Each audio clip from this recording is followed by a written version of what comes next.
What's up, everyone? Welcome to the video.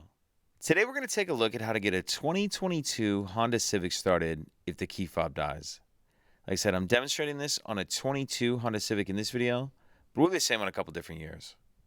So I've taken the battery out of this key fob to demonstrate. As you can see, none of the buttons are working. If I try to start the vehicle, as I normally would, I'm going to get a message here telling me to touch the start button with the emblem side of the remote.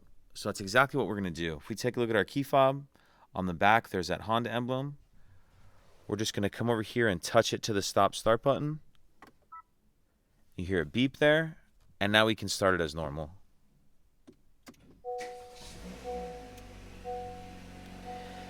And then you'll just need to replace the battery in your fob as soon as you can.